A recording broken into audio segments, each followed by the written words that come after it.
Alors si vous avez survécu à la première partie, vous allez pouvoir suivre la deuxième et tant mieux pour vous parce que c'est là vraiment que vous allez tout comprendre. On en est là. On a une zone de subduction, des volcans explosifs en surface et une énorme partie de granit qui se forme en dessous. En Martinique, en Guadeloupe ou bien au Japon, si on était au Japon, on forme de la croûte continentale. On forme un continent. Bientôt là, il y aura un continent, c'est-à-dire dans 50 ou 100 millions d'années. C'est ce qu'on appelle bientôt en géologie. On sait qu'en dessous, on a libéré de l'eau. Mais que devient cette eau? On ne sait pas. Pour comprendre la suite, le but, c'est de savoir où se forme le magma qui a donné naissance à ces roches-là. Ces roches, on les appelle magmatiques, ça veut dire qu'elles procèdent d'un magma. Mais où se forme le magma? Là, là, là, là, en dessous. Pour le savoir, les géologues construisent ce qu'on appelle un géotherme. Alors c'est quoi un géotherme? Un géotherme, c'est la température, c'est un graphique qui représente la température des roches en profondeur. Géo, c'est la terre et therme, c'est la température. On part donc de là, au niveau des volcans, de la surface, et on va voir l'évolution des températures au cours de l'enfoncement en profondeur. Alors je vais le faire sur ce graphique-là. Ce graphique-là, il ressemble à l'autre là. On retrouve notamment ici cette limite, ce trait-là, 1200 degrés. Ça c'est quoi? Que j'ai noté en S, c'est le solidus. Le solidus, c'est la limite à partir de laquelle une roche, elle est complètement solide, à gauche. Là.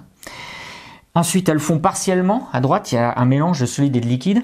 Et si on passe le liquidus, ce qui n'arrive jamais sur Terre, alors là, on a une roche absolument fondue, complètement fondue. Mais bon, ça n'arrive pas. Bon, alors, c'est parti. On construit le géotherme. Alors, on part de la surface avec une température proche de 0 degré. Bon, bien sûr, il y a des volcans là, donc très très rapidement, la température augmente. On a ce qu'on appelle un gradient géothermique de haute énergie. C'est pour ça que dans ces îles-là, on peut produire de l'électricité simplement avec la chaleur des volcans. Okay. Donc la température augmente très fortement. Et regardez, on s'approche de ce qu'on appelle le solidus. Si je franchis le solidus, là, je vais fabriquer du magma et donc j'aurai mon explication. Mais pas de bol. En dessous, là, d'une certaine profondeur, là, sous 50 km, la température redescend. Comme ça.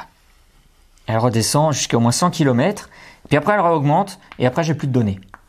Alors pourquoi la température redescend comme ça? Eh bien parce que ici, il y a la plaque océanique qui est froide. Je vous rappelle que cette plaque océanique, là, elle est restée froide puisque la température, elle est basse température, là. Alors bien sûr, c'est 400 degrés, vous allez me dire, c'est pas froid 400 degrés. Oui, mais là, on est aux alentours de 1000 degrés normalement. Donc 400 degrés, c'est carrément un glaçon. C'est un glaçon qu'on a enfoncé dans le manteau. Okay. Donc si j'ai une anomalie thermique négative, là, et ici, c'était une anomalie thermique positive, au fait. Oui, mais le problème, c'est que j'ai pas franchi le solidus. Et comme j'ai pas franchi le solidus, j'ai pas fait de magma. Donc si je fais pas de magma, je peux pas expliquer qu'il y a des volcans. Voilà, ces volcans-là sont impossibles. Si, c'est possible. Parce qu'on a oublié quelque chose, c'est l'eau. Quand je rajoute de l'eau dans la roche, même une péridotite, eh ben, ça l'aide à fondre. On dit que ça abaisse son point de fusion en degrés.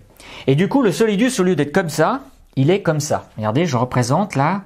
En fait, c'est beaucoup plus facile de fondre. Alors, bon là, je vais pas tout à fait être correct au niveau de mes kilomètres. Voilà, ça c'est un solidus hydraté. Et ce que je vois, c'est que le géotherme franchit le solidus une fois là et une fois là. Ça veut dire que de cette profondeur-là, ici, à cette profondeur-là, ici, je peux former du magma, c'est-à-dire un liquide. Un liquide pas complet, hein, c'est une fusion partielle. Évidemment, on est à 5 à 10% de fusion maximum. Et du coup, je peux mettre cette poche de magma sur mon graphique là. Parce que là aussi, j'ai les profondeurs, et là, c'est les mêmes profondeurs. Donc en fait, je forme du magma entre 40 km là et 90 km. Alors, je vous avoue, je me suis un peu trompé. Là, en réalité, le point là, si je l'avais fait mieux, plus précisément, c'est plutôt vers 50 km que ça apparaît. C'est-à-dire que le magma se forme en dessous des 50 km, c'est-à-dire par là. Voilà.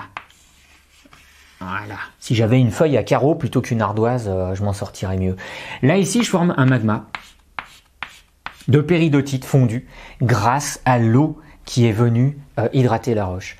Et un magma, c'est de la roche qui est chaude, partiellement fondue, et donc elle est peu dense. Et si elle n'est pas très dense, qu'est-ce qu'elle fait? Elle remonte vers la surface, comme ça. Voilà. Et c'est comme ça que j'alimente mes plutons de granit, pour l'essentiel. Comme c'est de la lave visqueuse, c'est-à-dire qui coule très mal, elle va rester en profondeur et s'accumuler, donner justement des plutons de granit. Très exceptionnellement, ça remonte via des failles et tout ça, ça peut aller jusqu'en haut là, et donner donc un volcan de type andésitique. Oui, parce que on a donné le nom des laves à partir des roches de la cordillère des Andes qui se trouvent là. Voilà, là j'ai expliqué comment la subduction générait à la fois des séismes, mais aussi du volcanisme et du plutonisme en profondeur et au final créer de la croûte continentale. Donc tout ça c'est très bien. Mais il nous manque le principal, la tectonique des plaques. Quel est le lien entre subduction et tectonique des plaques? Alors si vous avez suivi correctement votre cours de première S, ou si vous avez une culture générale assez développée, vous savez que la tectonique des plaques, c'est l'ouverture, l'expansion, puis la fermeture d'un domaine océanique. Et on trouvait parfois des sujets dans la littérature comme naissance, vie et mort d'un océan. Et en fait, on sait aujourd'hui que c'est pas vrai. Depuis les années 2000, tout a été repensé. En réalité, le bon sujet serait expansion, mort, puis naissance d'un océan. En effet, l'expansion océanique n'est qu'une conséquence de la subduction. Tout est lié à la subduction au départ. Alors pourquoi ? Eh bien parce qu'il y a quelque chose que j'ai pas complété suffisamment là ici sur mon dessin, c'est cette limite là. Cette limite, c'est la base de la lithosphère. Et la base de la lithosphère, vous l'avez appris en classe, c'est une limite thermique de température, 1200 ou 1300 degrés. Ça varie selon les cours. Là. Et 1300 degrés, c'est la limite à partir de laquelle le manteau est rigide, dur. Et ensuite, il est ductile, plus mou. On dit qu'en dessous, on a l'asténosphère, c'est-à-dire le manteau mou. Le manteau mou a donc une densité plus faible, de l'ordre de 3,25, alors que le manteau lithosphérique a une densité plus forte, de l'ordre de 3,3. Voilà. Mais ça pose un problème. Si j'ai une densité élevée ici, et là une densité faible, normalement, la lithosphère ne devrait pas tenir au-dessus de l'asténosphère. Elle devrait tout le temps avoir envie de tomber. Pourquoi elle ne tombe pas? Elle ne tombe pas parce qu'au-dessus, il y a une croûte océanique, là, qui forme comme une sorte de lest sur une montgolfière, c'est-à-dire c'est quelque chose de léger, en réalité. C'est le ballon de la montgolfière, plutôt que le lest d'ailleurs. Et cette partie légère a une densité, là, de 2,9. C'est la densité d'un basalte ou d'un gabbro, ça. Donc j'ai quelque chose de léger, là, et quelque chose de lourd, dont l'ensemble se situe au-dessus d'une asténosphère à 3,25. Et c'est là, alors il faut bien écouter, parce que là c'est un peu subtil.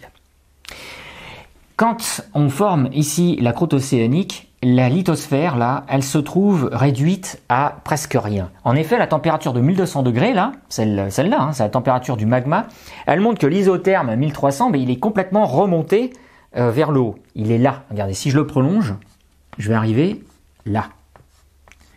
Et donc la partie de lithosphère, au départ, de manteau lithosphérique, elle est très faible. Elle est toute petite. D'accord ? J'ai une petite lithosphère, densité 3,3, avec une croûte océanique à 2,9. Et bien l'ensemble a une densité de l'ordre de 3,1 à 3,15. On a donc quelque chose qui est plus léger que l'asténosphère à 3,25.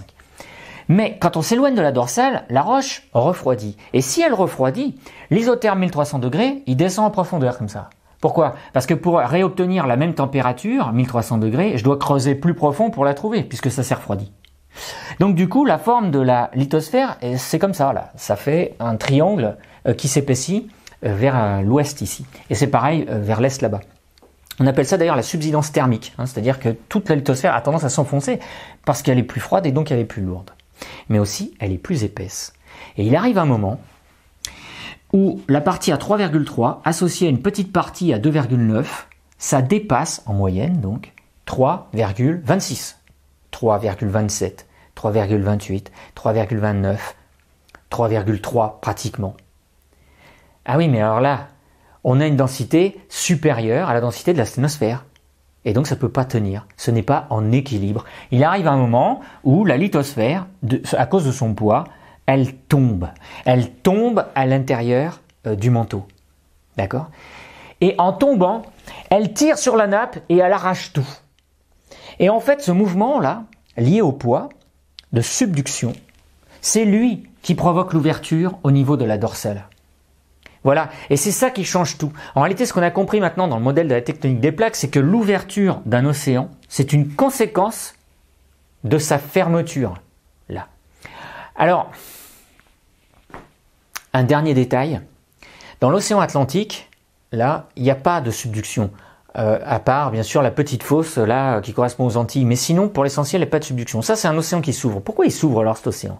Il s'ouvre parce que là, vous avez un océan qui se ferme, un océan géant, l'océan Pacifique. L'océan Pacifique qui se ferme là, au niveau du Chili, ça donne la cordillère des Andes, en face de la fosse que je viens de dessiner, là. Et de l'autre côté aussi, ici, là, comme ça, là, il y a les Rocheuses américaines. Là, mais ça prolonge la cordillère, en réalité. Et je peux aller là-bas, faire tout l'océan Pacifique, aux bordures de l'Asie. On a des fosses de subduction partout. C'est la fermeture de cet océan-là qui provoque et l'ouverture médio-pacifique et l'ouverture médio-atlantique. Ok ? Et le plus beau pour la fin, l'océan Atlantique, c'est un océan qui s'est ouvert il y a 250 millions d'années là, et les roches qui sont là maintenant en limite, c'est-à-dire celles-là là, sont vraiment les plus vieilles. Celles-là, c'est les roches les plus vieilles, et c'est ces roches-là qui sont les plus lourdes du coup, et qui commencent à entrer en subduction.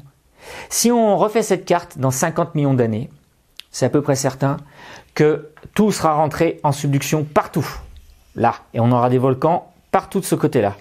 L'océan Atlantique va donc commencer à disparaître, et sans doute aussi de l'autre côté, du côté Afrique et Europe, là. Et du coup, cet océan va se refermer. Et ce que vous avez appris en première S, c'est l'idée qu'au départ, on avait une Pangée, là. Cette Pangée, elle s'est coupée en deux, on forme l'océan Atlantique, c'est vrai. Mais dans 250 millions d'années, la Pangée, elle va se reformer, parce que cet océan va disparaître. Voilà. Et le cycle ouverture-fermeture, c'est ce qu'on appelle un cycle de Wilson. Et ça s'est déjà produit plusieurs fois dans l'histoire géologique de la Terre. Voilà. Et tout ça, c'est lié à la subduction. Donc, vous avez compris maintenant l'importance de cette partie. Et je pense par contre que vous en savez assez sur le sujet. Je vous remercie de m'avoir suivi et je vous dis à bientôt pour une prochaine vidéo.